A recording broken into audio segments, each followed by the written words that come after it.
Terry, good morning. How are you? Good morning, Ryan. I'm great. How are you? Doing good. So we have a very common friend, and it's more than a friend to you. And Kurt did an intro, and I remember. So I met Kurt, Terry, back. It would have been like 2015, right after we sold the business, and when I joined Allied, the peer group, and he had told me that it was right around the time that you had started at your business. So you literally That's right. started, grew, and sold the company since I even met Kurt. So we've got a lot to talk about. Yeah, what year is it? Yeah, exactly. Well, 2020 all blends into one, so 1 month, right? It's all the same. But you know, why don't you just give us just a super short version, Terry, of like the business that you were running, what kind of a little bit of your background, and then we can take it back and unpack the full journey.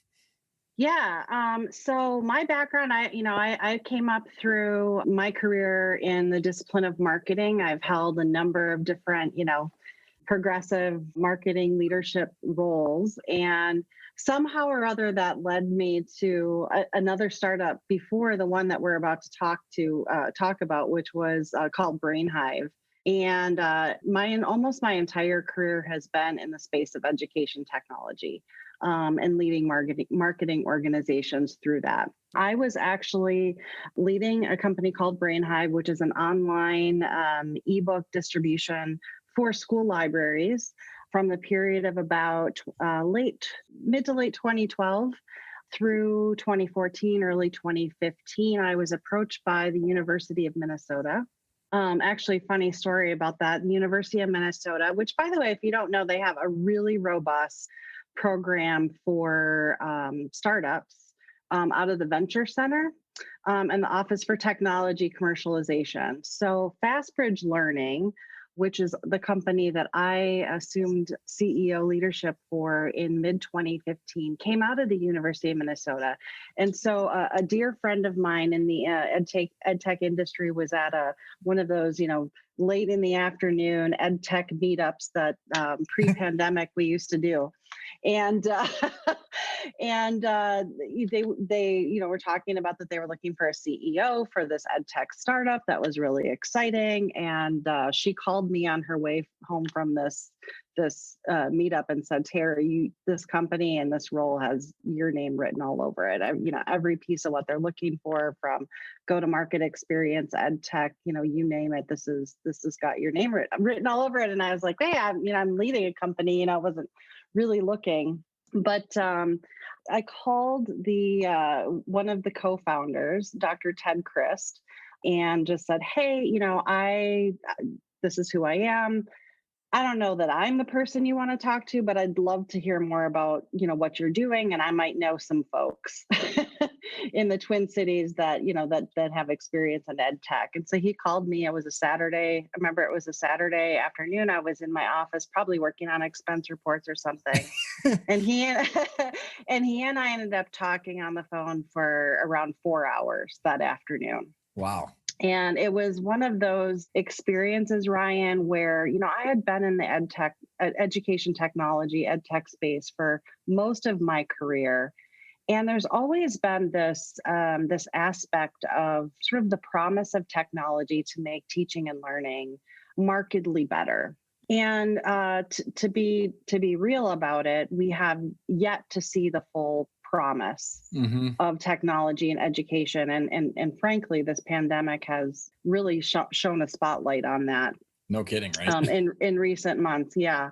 But, when I started to talk with Ted about what he had developed at the University of Minnesota and sort of the research basis behind it, the results that he was seeing in terms of true improvement in student learning outcomes, it was one of those in my head. It just clicked for me of like, wow, this is the thing we've been waiting for, and I want in. And so one thing led to another. I ended up joining as their CEO as they were rolling out of the university as a commercial entity, following the process that the university has through the Venture Center.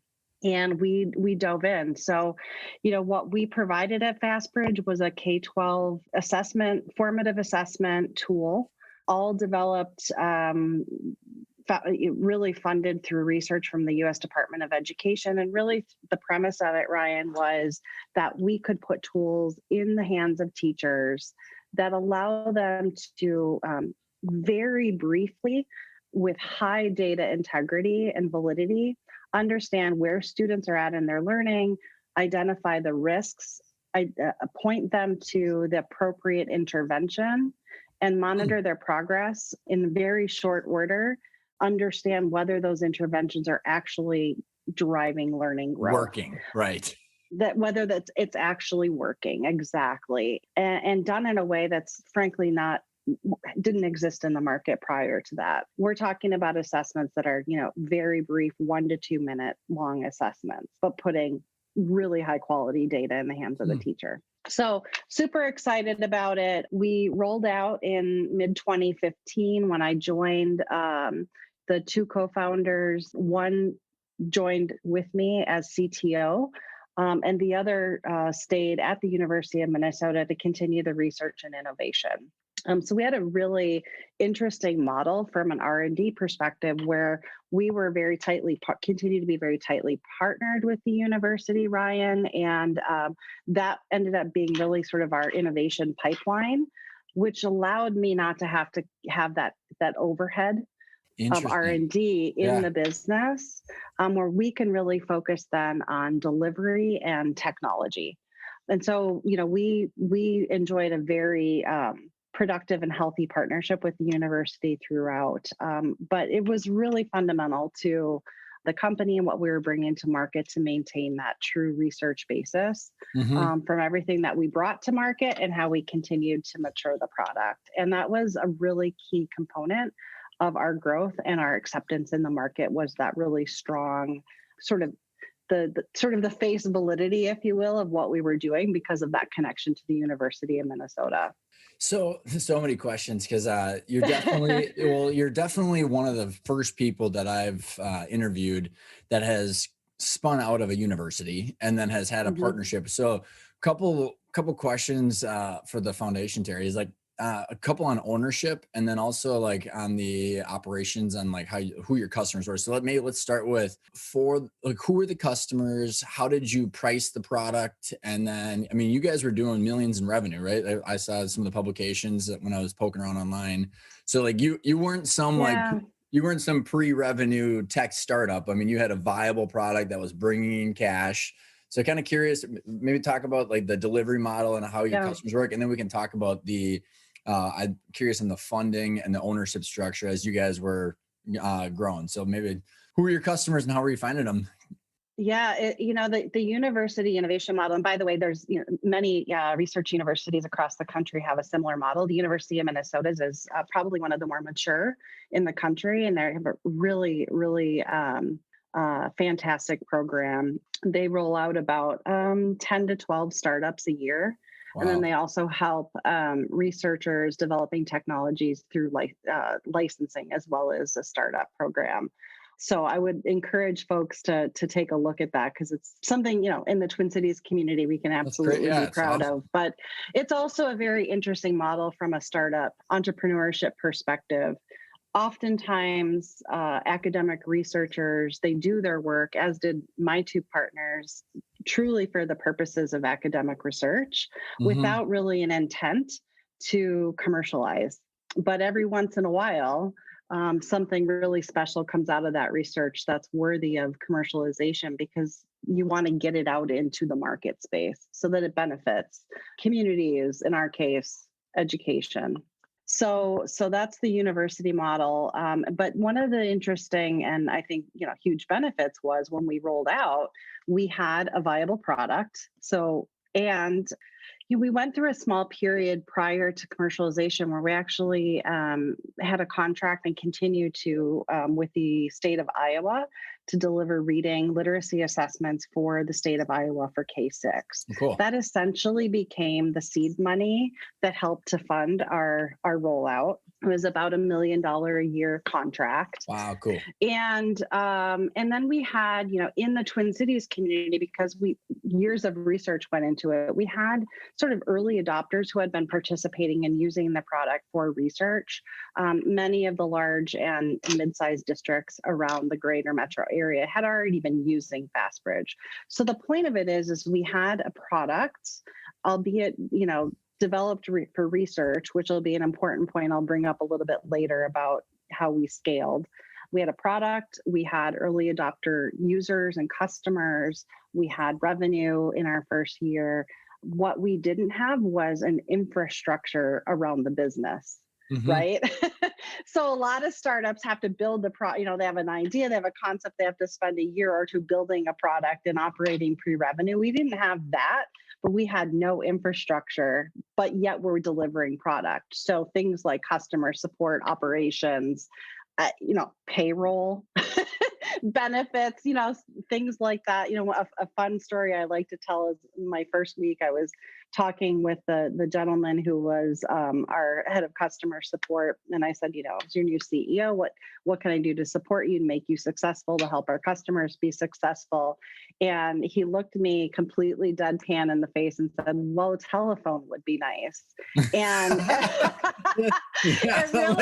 it was so indicative of how little infrastructure we had around this operating, product that was already out in use in schools. So that was, yeah. So I was just a question on because then as you're rolling into delivering your services and then how you scale, but just because I think it's an important part is how, you guys were partnered with the U of M. So you've got probably a couple expensive people that would want a paycheck, right? And I don't know what the ownership structure was with the U, because typically if you're going and raising money, you're selling a lot of your soul and the future equity of the business to a VC. What was the structure set up with the U? Are they taking equity, or are they having royalties? And are your co-founders how did that whole setup look? Yeah. So it's a great question. And, yes, the University of Minnesota is part of the Venture Center and their work to help commercialize these startups. They do negotiate typically both royalties and an equity stake in the business.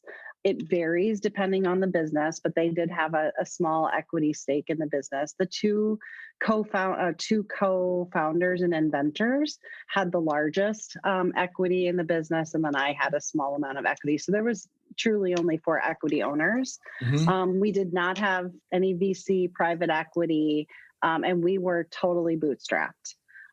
So we awesome. truly funded the business through sales. The university, there was a small amount of money, like less than $250,000, that they put into helping with the rollout out of the university. Were they paying paychecks for the founders and stuff like that, or the R&D, or so that was all they were making their money through other areas and doing the research, and super cool. Yeah, and a lot of the research was funded on grants. So, okay. And which is a typical model at a research university, right? So an academic applies for a grant with the Institute for Educational Sciences or the U.S. Department of Education, in our case, National Science Foundation. If they're lucky to get funded, it's typically a 3 to 5 or 6 year research cycle. There's a bucket of money that funds those researchers. In our case, there's a lab.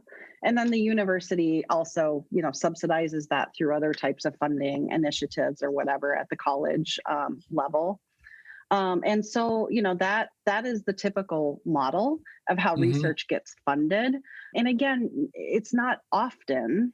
When you think about how much research it gets done at the academic level at universities, very seldom do those things get commercialized. It's typically research for research purposes. Oftentimes, it results in some sort of a large report or journal articles or what have you, and then it gets shelved. And I think one of the beauties and one of the things that I was really excited about when approached and had the opportunity to join FastBridge as its CEO is that this was an opportunity to take really, phenomenal research-based product that had efficacy data. In other words, it was working, to accelerate learning and actually get it in the hands of practitioners rather than put it on the shelf, which happens a lot with research, right? And so that was one of the most exciting aspects of why I was like, wow, like this is something that I want to be a part of. The mission is so important, and we have something that's actually working in schools. It's almost morally incumbent upon us to get this into as many hands of educators as we possibly The can. obligation. And so how do we do that, right? So that was really sort of the purpose and mission behind what we were doing. This is so coming in with a marketing background and as you're part of the commercialization strategy, tell us, like, what was your strategy? Did you come in with a preconceived notion of what you were going to be doing, or did you, like, what was your process of formulating the strategy of the business, and like, how did you take it to market? Great question. So yeah, obviously one of the very first things I did coming into the business was trying to understand like what the market opportunity was, total addressable market, all of those traditional things that you look at from a go-to-market perspective. And then, what did we have to work with from a sales and marketing perspective, both in terms of resources, people, and resources, cash. And the bottom line was, to the point of my customer support person didn't have a telephone. We had very little to begin with. So, one of the benefits to me being CEO and coming up through marketing is I essentially wore that hat, and mm-hmm. As I'm sure many of your listeners do as entrepreneurs, especially in the early years, you wear many hats. As a yes. CEO.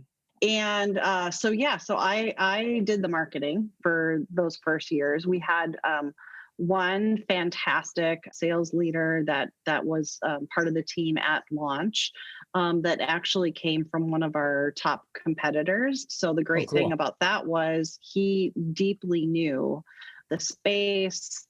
Of course, he had a Rolodex, if you will, of relationships. And frankly knew the warts of our largest competitor, who had recently gone also through an acquisition, and the acquiring company did it no favors. And so we were, to be honest, we hit a lot of points of good luck and a lot of points of and leveraged some smart strategic decisions around how we would ramp up. Having somebody that had market experience really helped to, reduce the ramp up that typically would be needed when you bring in a new sales person. Mm-hmm. And, we just leveraged the heck out of the fact that we had the best, most cutting edge, most modern tool for the purpose in the market. Our top competitor had points of weakness. And, I had a great salesperson. We leveraged the lowest cost marketing channels that we could, largely SEO, pay-per-click. Yeah. We had a very rudimentary, website. But at the end of the day, Ryan, the research basis and the quality of the product was what was fundamental to the go-to-market. And so, when I think back on, what we did, the focus that we had on the product quality, continued innovation was really foundational. We were able to keep our sales and marketing costs really quite low. And leveraged word of mouth. Now, in the education space, word of mouth is gold. Yeah. District leaders and educators trust each other more so than any email campaign or, Google search or what have you is going to drive. They talk to each other about what's working and what's not working. The minute somebody's thinking about switching, vendors, they call their district, next door in the county over and say, who are you using? What have you heard? And that was really foundational to our early growth.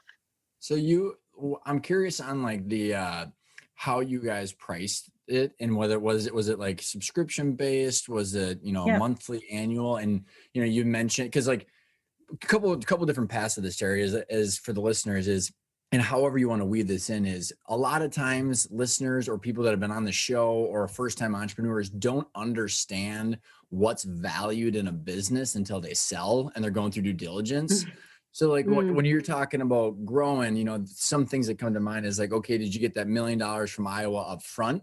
And you got good cash flow. So there's kind of the two parts of this is like the good go-to-market sales and marketing strategy to scale up your revenue and your customer base, but then also, are you doing it in a way that's going to be valued down the road? And sometimes people don't find out that what they did wasn't valued, or it was highly valuable and they just didn't intentionally do that. They just got lucky. So like I said, I don't know how you want to tackle that, but I think it's interesting.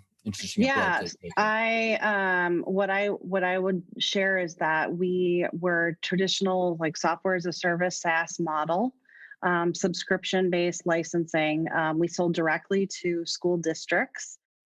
Typically, a school district would start with us, maybe K3, maybe K6, and we would have, work hard to have a really successful implementation at that size, and then, expand with each renewal year. So it's a renewal-based retention, very, very important in that business model. Our pricing was very competitive, and that was on purpose. We were not the cheapest in the market, but we were on the low end, and we provided some. Our value proposition really was around, without getting too in the weeds about the assessments, bringing together two different schools of thought or practices around assessment onto one platform, including both reading, math, and social emotional behavior on one platform. No other competitor in the market had that combination on one platform for one subscription price, which was on the low end of what our competitors were offering. So from an economic of value perspective, it was pretty undeniable. We annual subscription contracts paid up front. So typically they would say, let's take a pause there. Like 2,000 students. Yeah. I was just going to say, like, you said something so instrumental of contracts, subscription, paid up front. It's like, it's gold. Paid up front. Yes. It was so important. And, the school market, by the way, very, the good thing about it is it's very predictable. Schools pay their bills, so that's great. Very cyclical. So it's very predictable in terms of, we know the selling cycle. We know when they're going to buy. When they're buying an assessment platform, they're going to start at the beginning of the school year. So all our subscriptions started August 1st. They all pay up front. So we would get all of our cash essentially in Q3. We'd have to live on that cash all year long. But it was really important to us that we got paid up front. So they would say, hey, we've got 2,000 students that are going to be using your platform. Great. When we rolled out, we were $6 a student. We'd send them an invoice. We'd get paid typically within 60 to 90 days of them getting the invoice. And we lived on that cash all year long. So a lot of predictability on the financials of the business, which was beautiful. Yeah, beautiful for everybody, right? And like, well, and that's where, like, as we get closer towards the end of the journey of selling the business, curious on how people looked at that. Because I mean, there's, when and how your cash, I mean, they call it in finance, cash conversion cycle, right? I mean, like you're getting all your money up front. So scalability is way different than a manufacturer that has to buy tons of inventory, eat up their cash. So yeah, as a technology company, you have no physical product, when for the most part, your costs of technology, whether it's cloud hosting, your costs of development, but those are, for every student that you're adding, we're not really adding a whole lot of cost in order to support those. Now, over time, when we talk about how did we scale, we did have to grow our customer support, our training capabilities. So our cost of cost of goods sold, so to speak, did increase over time. But SaaS businesses and technology SaaS businesses are high margin. Typically, 75 to 85% margin. Yeah, just let that sink in. You get all your cash up front, you're scaling, and you get 70, 80% margins. So how did you scale? Like, what were some of the strategies that you guys implemented that allowed you to scale? Well, again, we were fully bootstrapped. So everything, and the ownership team, my partners and I, we made the decision at the forefront, at the very beginning, that we would take every dollar that we were earning and put it back into the business so that we continue to grow it. We really put the focus on product.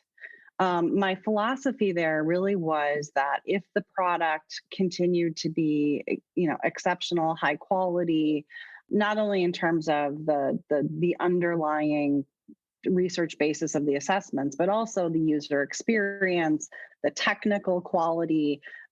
When you log in, could you get where you needed to go? Could you log in? Those types of things. Quality had to be high. And if quality was high, if the user experience was intuitive, we could naturally keep a control on our cost of support, our cost of training, our cost of technology. And so that was sort of an underlying philosophy of mine in scaling up the business, is to put as much as we could into the continued innovation and quality of the product. Also, I could keep my cost of sales and marketing low. And then through every phase, so we grew really, really fast, Ryan. We went from that first year in 2015, we had the state of Iowa contract was about $1 million. I think our total revenue that year was maybe $1.5 million. So one of my first orders of business was, Iowa needs to be happy. We can't afford for Iowa not to be happy. And they were, but we also needed to diversify. It was too much of our business relying on one customer. And, by the end of our second year, we were probably at about 4 million. By the end of 2018, we were at about 10 million. Wow. So we grew really, really fast, which is fabulous. It's a fabulous problem to have. However, I say it's a problem because what was really critical for us was, how do we make sure that we weren't getting out over our skis? So there was a constant rebalancing that I was doing in terms of how we were reinvesting the dollars that we were earning through sales, in terms of how do we grow the team and what functional areas are we growing the team? How do I build a management team, a leadership team around me? Because there came a point in time, like, I couldn't wear every hat. And I just tried to be as strategic as I could. And every decision I made wasn't perfect, but we did a pretty good job of calibrating, when was the right time to add another person in support? Mm-hmm. When did we have to add another trainer? When was the right time to add to the sales organization? What was the data points, Terri, going into your decision making there? So like, when you're like, maybe kind of like give us an insight of like, so you're sitting in a management meeting or a planning meeting. How are you making those decisions? Was it based on the numbers, based on sales, based on cash, based on certain metrics? How are you deciding when and how to invest? Yes. Yes. Headaches and landmines. I'm a big believer in KPIs and metrics. So one of the things, about my background, probably unlike a lot of founder-led companies and startups, is that I had the benefit of being in a variety of different sized organizations before jumping into FastBridge as CEO. So I've worked in, publicly traded companies. I've worked in private companies. I've worked in, PE-backed companies. And I saw the good, the bad, and the ugly, and enough. One of those things, like, enough to be dangerous, right? So I kind of had some best practices from operating in larger organizations that I pushed into our organization early.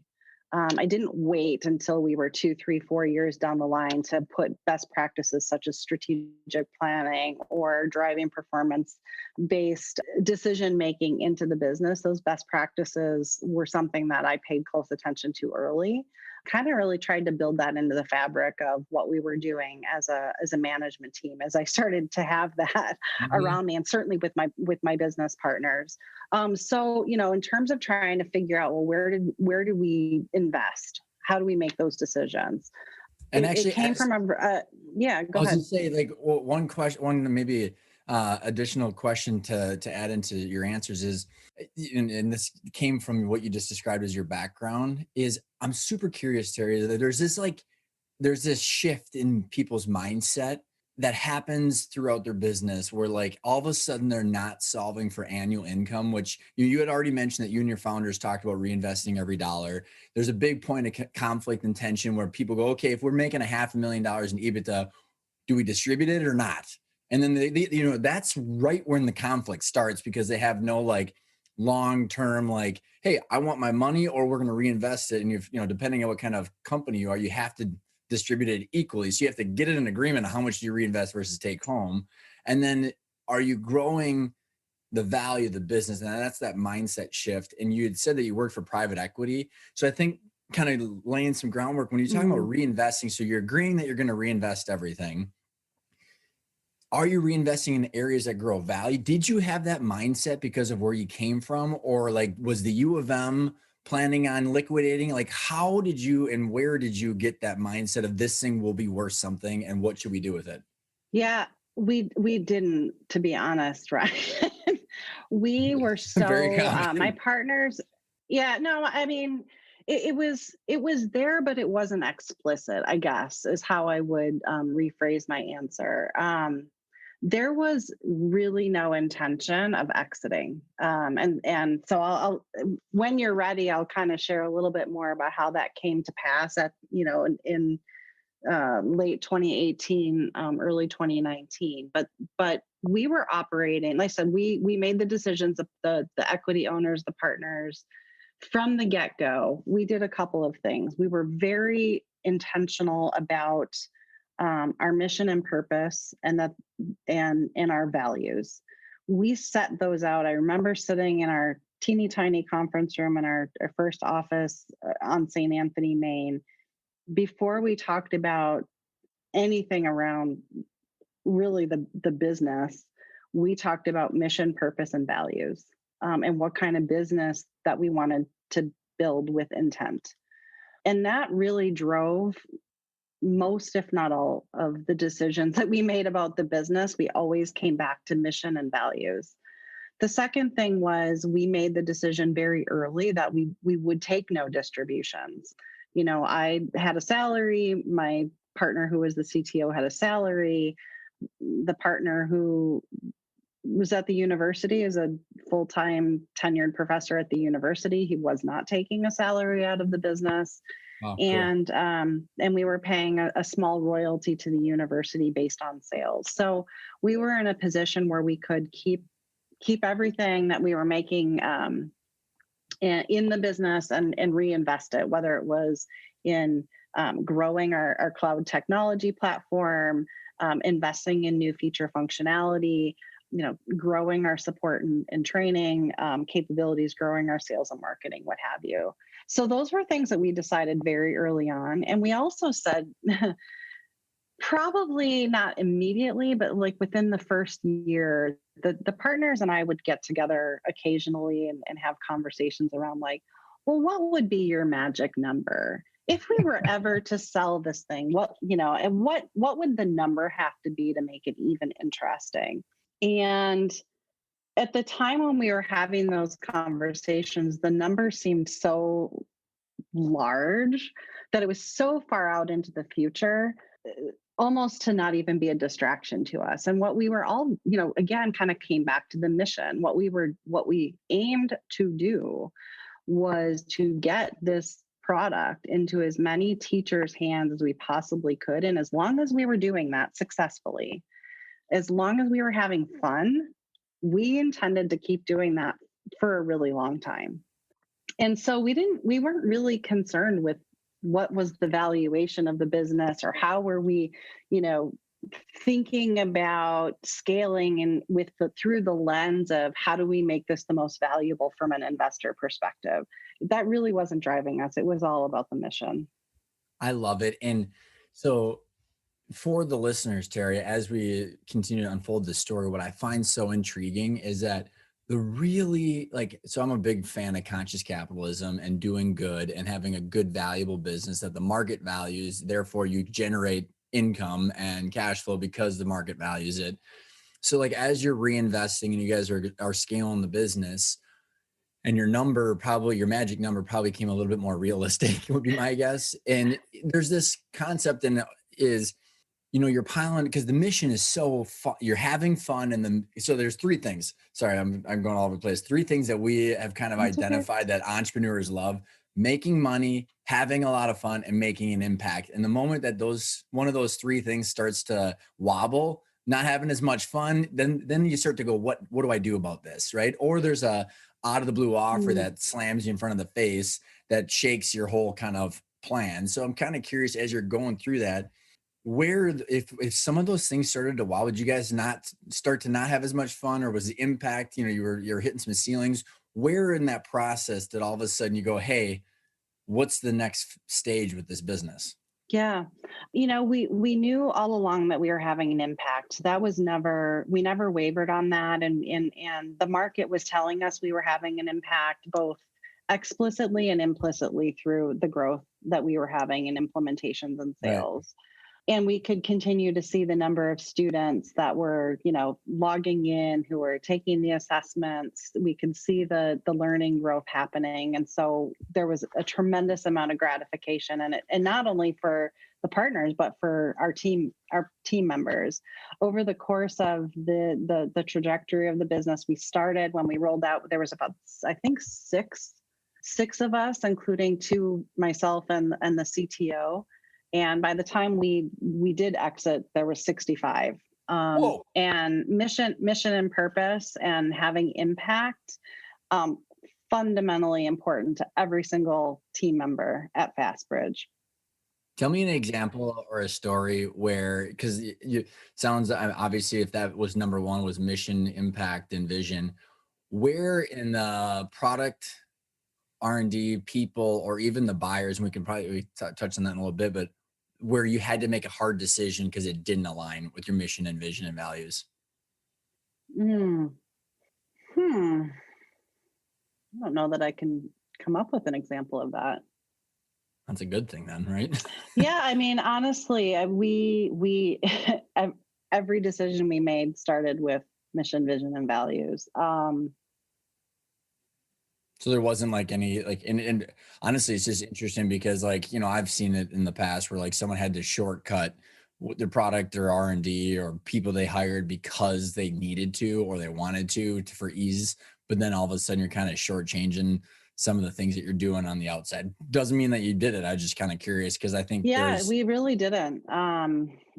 Yeah, we really didn't have to do that. I will say that there, where the shakiness came to coming back to your other question, we knew we were having impact. I can't remember what the three were. It was impact. yeah, it was impact, have fun, and make money. Okay.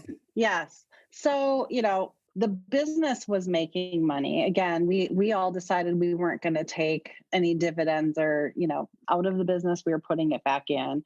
The have fun part, it got hard. It did get hard. When you're growing that fast, competing priorities is probably how I would and from that perspective, particularly, I think, less so for me, more for the founders. They come from academia. The world of business was never something that they aspired to, desired. In some ways, they almost came to it reluctantly because they knew that was the best way to carry out their mission. Mhm. Was through commercialization, but it wasn't something that I either of them aspired to. And so when we started, probably around 2017, when we really started to see the growth, curve line start to hockey stick up, it put pressure on the business around the technology. The product and the platform were truly developed for research. There came a point in time when we realized that what was built for research probably wasn't going to withstand the scale that we were seeing in terms of usage on the platform, and we needed to make some, in their view, probably some unsexy investments in the technology and the platform that were really kind of under the hood stuff that customers just expected. It wasn't adding new innovation or feature functionality that seemed like what we really had on the roadmap and aspired to deliver, but we had to do it. And our customers were telling us that we had to do it. So kind of come back to like, what were some of those key metrics? We could see it. We could see it in the number of support tickets that were being logged, the time for resolving those support tickets. Our quality metrics were suffering.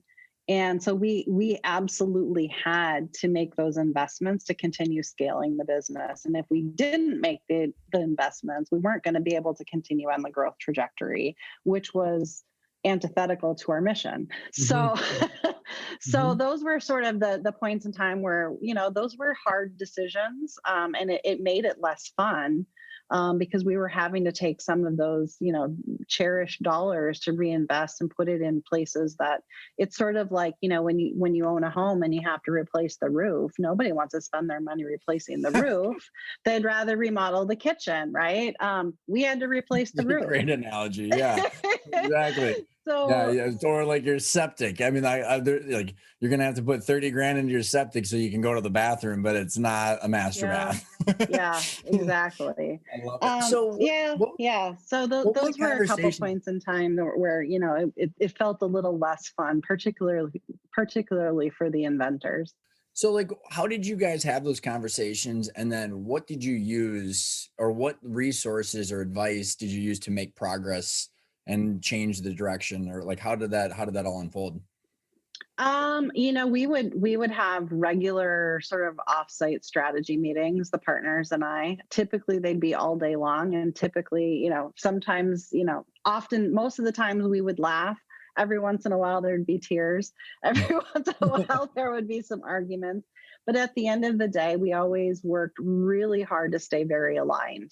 And we would just frankly arm wrestle through those hard decisions.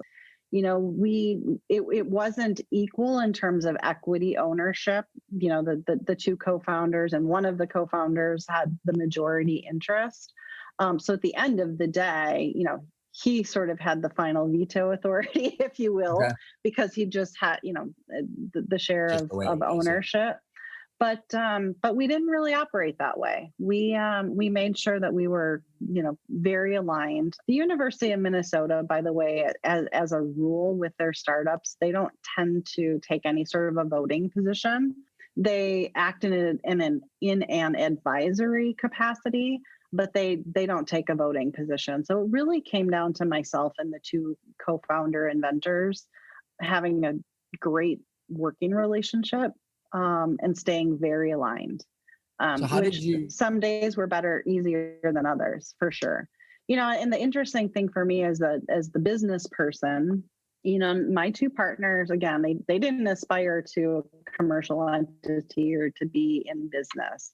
So, there was a lot of, and I not to be pedantic, but there was a lot of education. There was just a lot of questions around like, why is this happening? What does it mean? How does this align to the financial health of the business? If we did X versus Y, what would be the anticipated outcomes? We just had to take a lot of time and making sure that we were being super smart and strategic. And I was blessed with having two partners that really trusted me with driving the right decisions in the business. So how did you figure, with you guys' efforts staying aligned, how, as we kind of roll into, because maybe about 15-ish minutes or so left, how did you roll into, hey, you know what, the best approach for FastBridge would be to sell? Like, I mean, what was how did you guys get aligned on that? And maybe like, what did you do to explore, if you were the trusted person kind of spearheading that, like, what did you explore to make that decision? And then how did that whole train start moving? Yeah, a couple of things. I'll do a quick. How did we get to the end of 2018? So, that 2017 timeframe that I talked about, we really, we started to see the start of that hockey stick. We had to make some investments in sort of the infrastructure of the technology. We made some investments in our support training. We really needed to essentially, Ryan, is rebalance between the growth we were seeing in sales and customer adoption and manage that growth relative to our operational capacity so I remember having some very philosophical debates with my head of sales around managed growth, which he thought was completely crazy. What? But sales? I don't understand. Well, it is. It does seem a little counterintuitive when we can go get the sales. Why would we not go get the sales? And like I said, there were some philosophical debates about managing the growth in a way that we wouldn't get out over our skis, because as a SaaS business, customer retention and renewals is so fundamental. It costs a lot more to go get a new customer than it does to retain your current customers, right? And so that renewal base is critical. And so I wanted to make sure that we were not growing so fast as to get out over our skis. We tried to make the right investments in the technology and the support and operational processes, making sure that we were operating as effectively and efficiently as we could. We got that foundation under us. 2017 was a big year for getting that done. We rolled into 2018. We had another huge year of growth. And towards the end of 2018, probably the middle part of the year, by this point in time, I had a fractional CFO working with me as part of my management team. Wish I would have done that sooner, by the way. Probably needed to have done that a year earlier. But again, when you're the CEO, you're wearing multiple hats. There came a point in time where I realized, like, I need a CFO. Yeah, you're breaking it all the seams. Yeah, exactly. So I had a fantastic fractional CFO that worked with us. I had an advisory board in place. And so we started having some real good discussions about, okay, we've got this foundation under us. We've sort of recalibrated the operations against the pace of growth. Is now the time to put fuel on the fire from a sales and marketing perspective. At this point in time, we had 3 people on my sales team and 1 person in marketing. And we really felt like we were at a point in time where we could put kerosene on the fuel, or Awesome. pour kerosene on the fire, excuse me, and really start to put some muscle behind our sales and marketing to accelerate our growth. And so we started contemplating and, talked to our advisory board, through our CFO and his experience, like, is this the time to do a capital raise? And I engaged with Cherry Tree, who's an investment banker here in the Twin Cities. They're fantastic. Dave and Steve. I know Dave and Steve. Yeah, I don't know Chad Johnson. Yeah, they're cool. a great team over there. And they have a lot of experience in the education space and tech companies in general. And I had some experience with them and some relationships with them from my prior life. And so I called them and said, hey, could you come in and have a conversation with my partners and I? My partners have never been through a capital raise. Let's talk about the pros and cons, the timing. Come in and take a look and help us get our heads right about whether this would make sense for us. And what does it mean from a partnership perspective, minority versus majority control, all of that stuff. And again, my partners they're incredibly brilliant. Business and financials are not their forte. Yeah.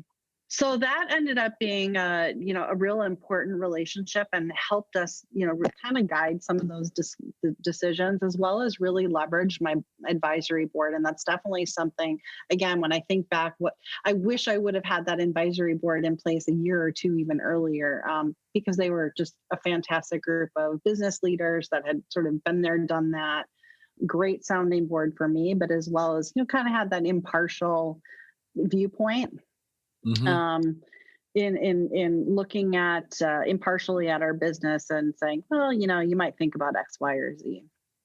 And so we went into the end of 2018 with the intent, and we did the work to get ready to do a capital raise. We decided, okay, let's do that.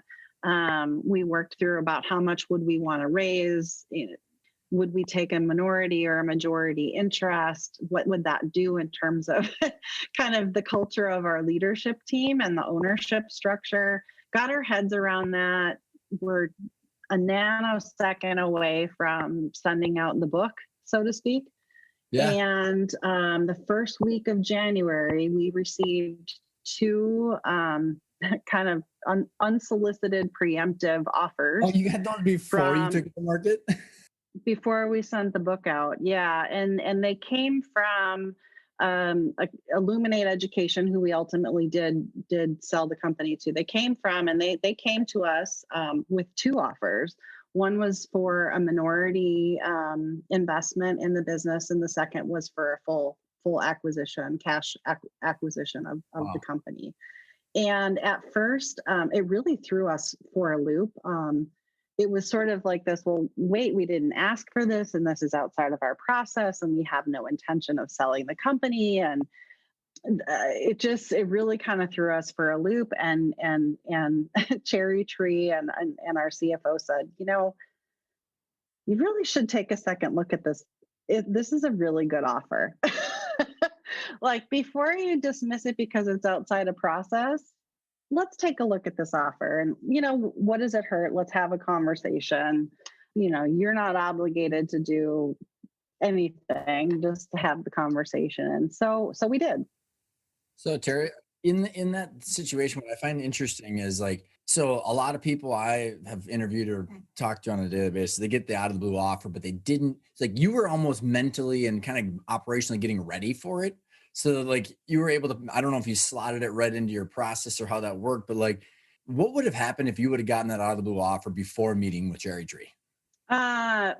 It would have been dismissed.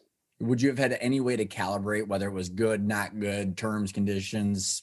No, not really. I think that the number on the letter would have been wow. I don't know where they're coming from, because they haven't even looked at our financials. So I'm not sure how they're deriving their first pass valuation that they're throwing on a piece of paper for us. But I think it really would have been no, we're not planning on selling the company. So I think it just, honestly, we probably would have dismissed it. And we almost dismissed it, even though we had been engaged with Cherry Tree. And it really was because in our mind's eye, again, we as an ownership team, as partners, we intended to keep doing FastBridge, keep running FastBridge independently, as long as we were all having fun doing it and we were having an impact and finding success. So it just was so, we had our mind's eye set on a capital raise, not on a sale and an exit.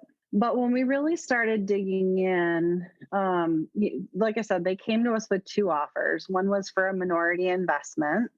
And we looked at that because okay, well, that's probably similar to what we would have gotten had we sent the book out. We would have gotten some firms to come to the table with an offer. But then, this was coming from a strategic, not necessarily from a private equity or a VC. So what that did was it really kind of made us question, well, what does that look like when you bring in an investment from a strategic, and then maybe later on down the line, we want to do another raise? Does it could get too complicated because maybe another strategic would want to come in, and that's not in the best interest of this strategic. Versus, if it's just a sort of a financial, private equity or VC, they don't sort of have that same, from an industry competitive perspective. So we're like, that seems like it would be a little too complicated and maybe ultimately handcuff us. So let's not entertain the minority offer. But then what was left on the table was the full acquisition. And when we sat back and we really started thinking about it, once our once Cherry Tree backed us off the ledge of saying, like, just dismiss it out of hand. Number one, the number was impressive. Did it check your guys' magic numbers? It did match. It actually matched the magic number that we had put on a piece of paper back in 2016. And then of course we were like, well, if that's what they're just throwing on a piece of paper without even having seen our financials or how we would think about valuation, seems like we could get the number higher. So if they're really interested in talking, let's go into it with the perspective of the number they put down there is too low. But also, the other piece is, kind of coming back to the mission and values. And, what we knew about this company was that they were actually very aligned from a mission perspective, quite aligned from a culture and values perspective. The product line that they had, they didn't have anything else in their portfolio that looked, smelled, or, behaved like FastBridge. So we knew we were filling a hole strategically for them.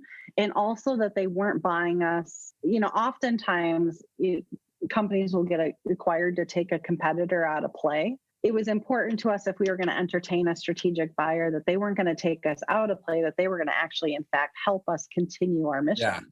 Yeah, right. And so, those things on the surface seemed to make sense. The number was interesting. So we said, let's put a pause on sending the book out.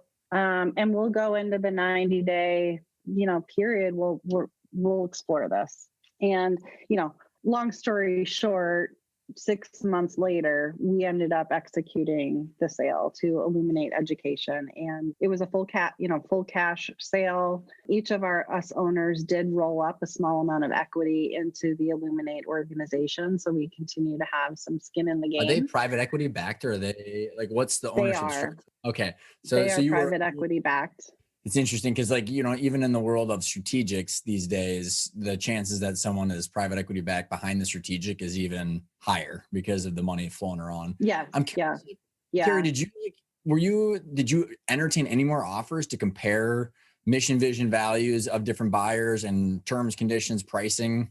We didn't. And that's where we really relied on Cherry Tree. Mm-hmm. And I'm so grateful for their partnership and their guidance. And again, tapped into the advisory board to really just understand, was the ultimate valuation in the way that we were looking at the business, the way that they were looking at the business, did it make sense? We talked, on many occasions around, should we put a pause on this and send out the book? Would we likely get better offers that would be more aligned from a mission, vision, values, culture perspective? And frankly, how much was it worth it to Illuminate and their private equity owner for us not to do that? Mm-hmm.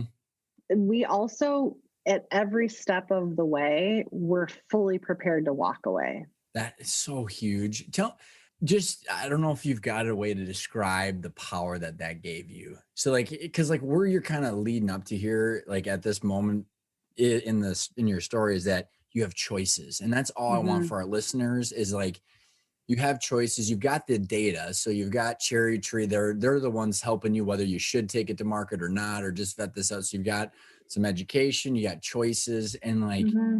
What did that feel like to have choices? We were really blessed because even with the capital raise, we didn't need it.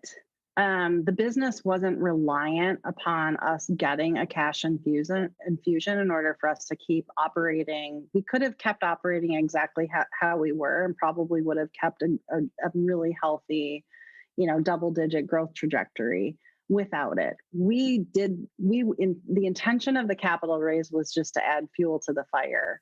Mm-hmm. So we always sort of had, it felt really, frankly, empowering to know that we didn't need the capital raise. We certainly didn't need to sell. So it really gave us the opportunity to evaluate the why behind the what. Ooh, and that's so good.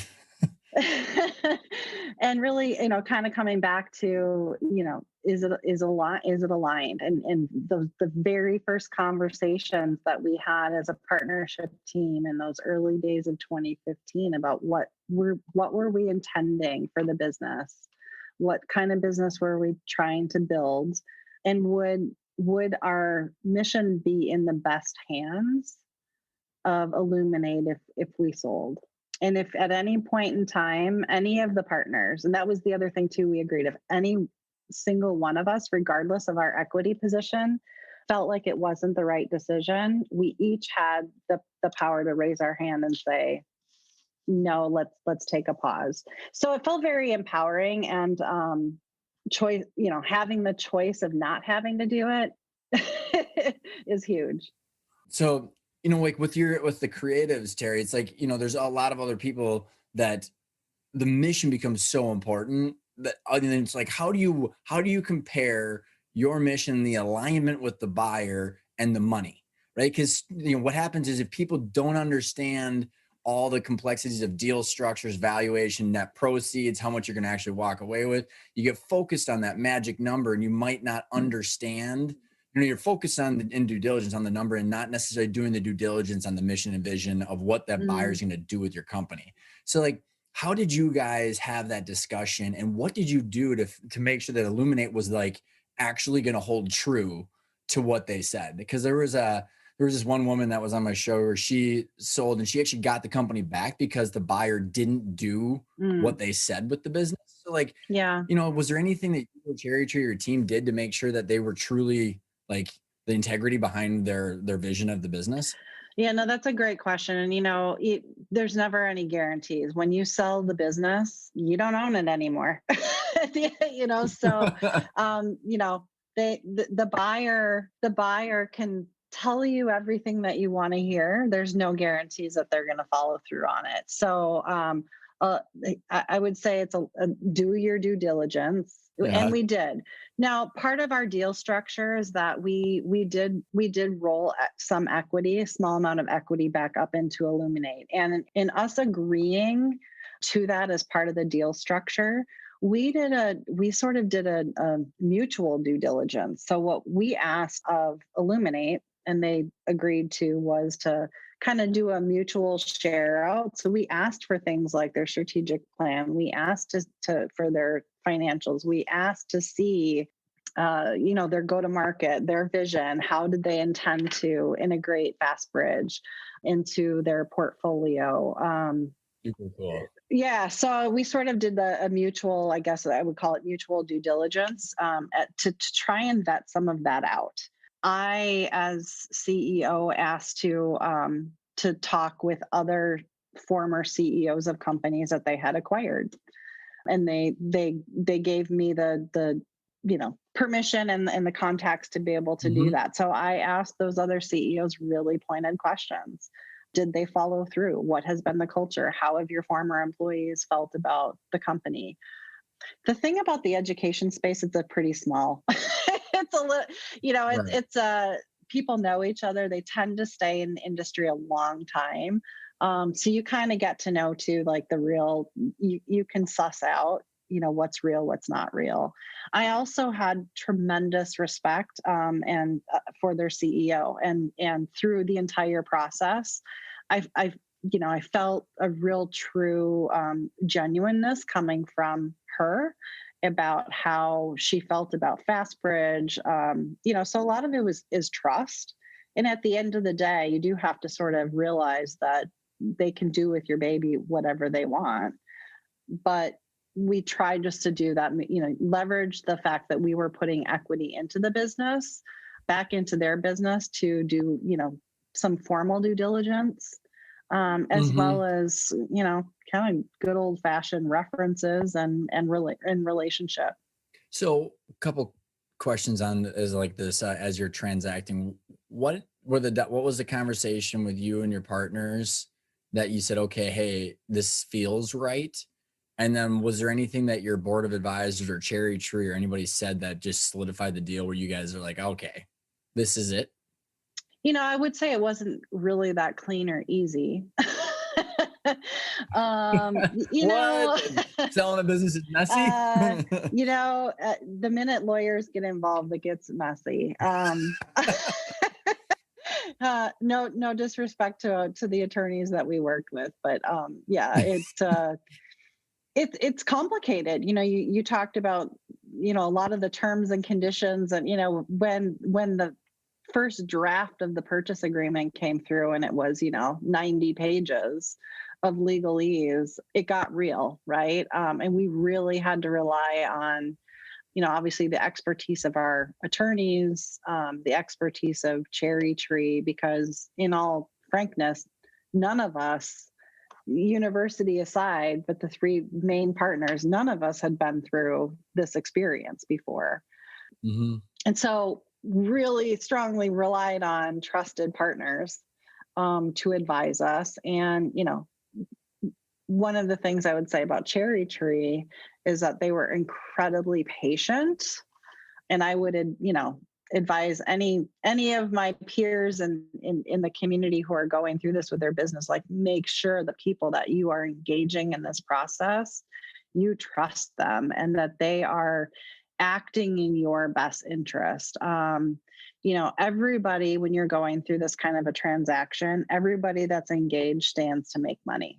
Your investment banker is going to make money. Your attorneys are going to make money. And, ideally, if done right, the business owners are going to make money. But everybody has their own interests. And so, making sure that you've got great trusted partners that are going to do right by you and your partners through the transaction is super important. And we were very blessed to have that. And we really relied on them to help us navigate, because it got hard. And like I said, all of us agreed that at any point, literally up until the time that we were signing on docu-signing the final purchase agreement and all the 30 other documents that had to be signed, could say, hold on, or we don't want to do this. And we really stayed true to that. And there were certain points, Ryan, like down to the 11th hour, where I wasn't 100% convinced we were going to do it. What were some of the hangups? Certainly that we had to agree on the valuation, and we got a very, very healthy evaluation. So that we all were. Was it a multiple of revenue or multiple of EBITDA? Multiple of revenue. Just for everybody, this is why you get into SaaS-based businesses. You bet. Right? You bet. And a young growth business typically is multiples of revenue, or a combination of revenue and EBITDA. EBITDA revenue or EBITDA multiples tend to be in a more mature businesses typically. But in this space, it was all about the revenue and the growth trajectory, and the expectation of continued growth on top line revenue. That it got sticky with things like non-competes, intellectual property. We worked through it all, but those are tough issues to kind of wrestle to the ground and make sure everybody has full clarity on what all of that means and what's there and who owns what. And those were, not insurmountable, obviously, because we got the deal done, but they took longer. And it was a lot of lawyer time. It was a lot of, legalese and helping us understand, and us trying to translate what we were doing into something that lawyers could understand. At the end of the day, the lawyers really slow down the process, but they're there to serve in the best interest of both parties. So you need them, but they also 90-page document that's a purchase agreement is hard to go. They can also sometimes serve to cloudy the process. And so again, you just got to kind of work it through and make sure you're working with folks that you really trust. So like, as we're coming out the other side of the sale, Terri, is it probably helped as you're doing reverse due diligence, trying to envision you and your partners. What's your new role going to be? How is the new vision of the company going to be handed off? You're handing off multiple batons. So on the role, money, as well as the vision of the business. How did you what was your and your co-founders experience on the other side of like understanding how you fit into this thing that your brainchild, right? Like, so how how did you fit in when it was no longer yours? And So of the three partners, two of us stayed with and became employees of Illuminate. One did not, and on purpose? yeah, yeah, and Okay. he ended up basically serving in the consulting capacity, but not as a full-time employee. So he could kind of go off and do whatever he wanted and or needed to do in academia. I stayed on in the capacity of president of FastBridge and direct report to the CEO. And my other partner stayed in a data science and innovation technology capacity in the organization. You know, my role, I agreed to stay for 18 months. So I'm just at the end of my tenure post acquisition, literally within weeks here. And, you know, for me, we all had the option to stay or not to stay. It wasn't mandatory, although preferred and requested, partly because Illuminate really wanted to not break the momentum, right? It was really important to them that we not and they not screw up the momentum, which was Yeah, really, you know, it's it was working. working, right? So what would be needed from me from a leadership perspective to help transition the company, because we were so mission and such a strong culture and purpose driven culture that was having great success. What would be needed from me as the leader to bring that over into the Illuminate context in a way that FastBridge could continue to be wildly successful?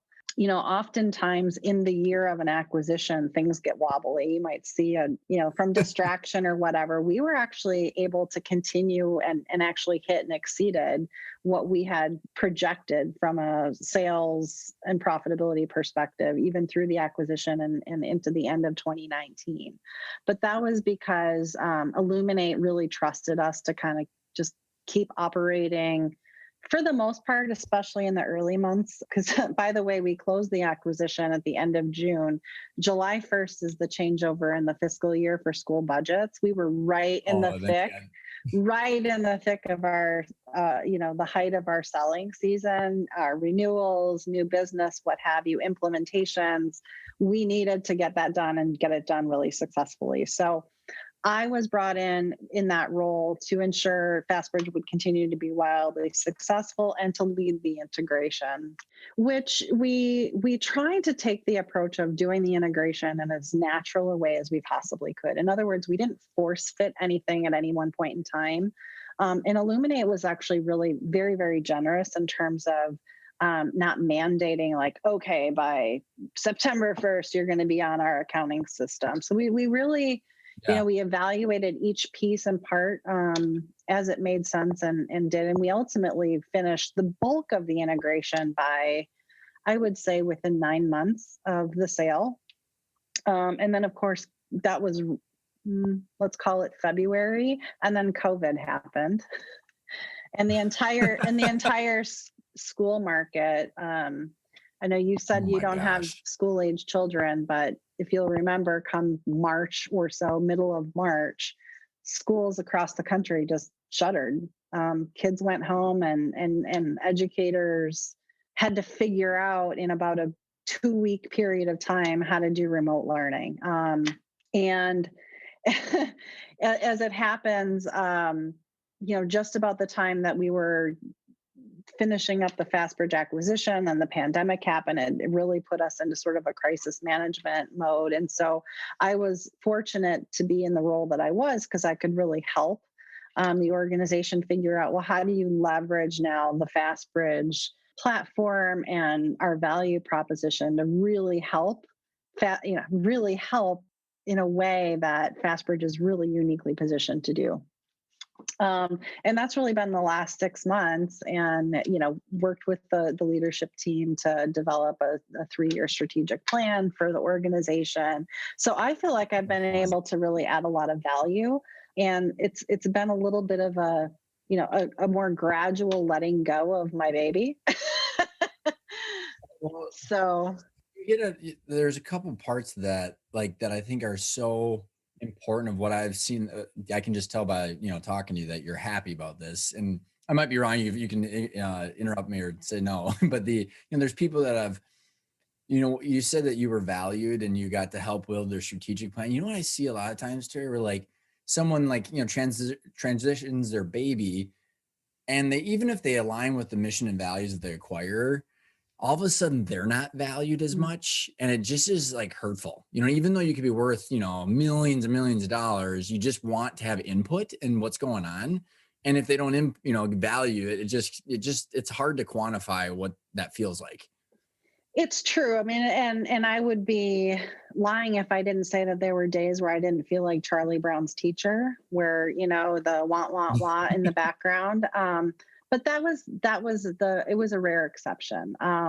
But part of that is because, to be honest, I worked really hard, and I think that this is the thing that if for other CEOs and founders that go through this, I had to work really hard and be very conscientious about everything what couldn't be about FastBridge, right? And that's where you get the Charlie Brown syndrome, to really immerse yourself and engage in, what is the bigger picture? What is the strategy? How do we best fit and leverage these assets? How do you best leverage the talent that you've brought in? Help really transfer the knowledge in a way that's meaningful and in the context of the acquiring company.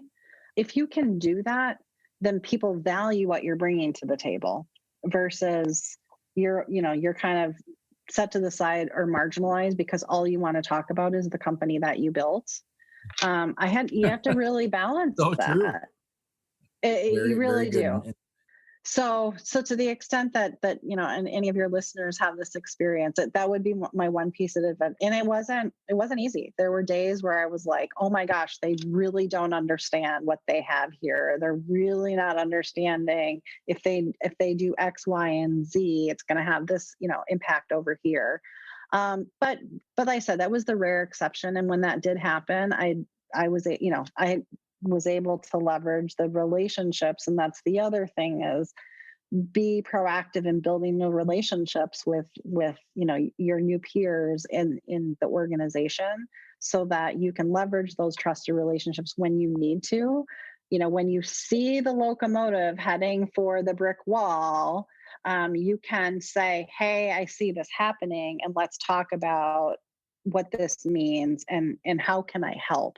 And that's that was a big mantra that I just really tried to leverage during these 18 months post acquisition and through integration, is what can I do to help? How can I help you make FastBridge as successful as possible? Because it was really important to me and really important to my partners. For us, the reason we did this is so that you would carry through our mission. How can I help you do that better? And that's what we've been able to do. Are you guys all finding a way to fulfill your passion now that you're not the ownership behind it? I can't really speak to my other partners in terms of how they're traversing that question, Coping. Ryan. I think I think we're each in a different place in terms of that, because we've each sort of done a different thing or taken on a different role. For me, this is, as I said, I'm a couple of weeks away now from, officially, finalizing. When this launches, you'll be totally done. Yeah, I will be.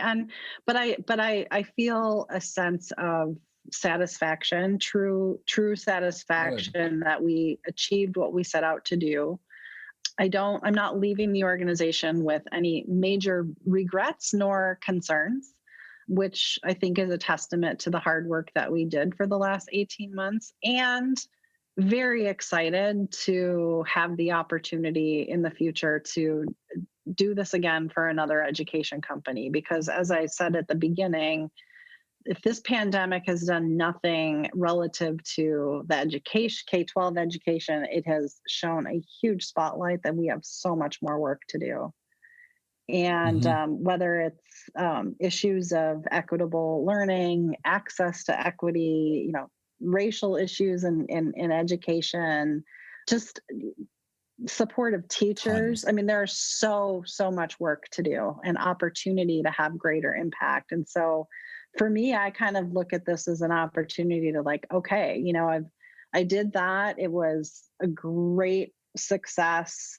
We went through a successful exit. The business is thriving within its new, ownership structure. It's time now to go find another place where I can have impact in the education space. And I'm excited to do that.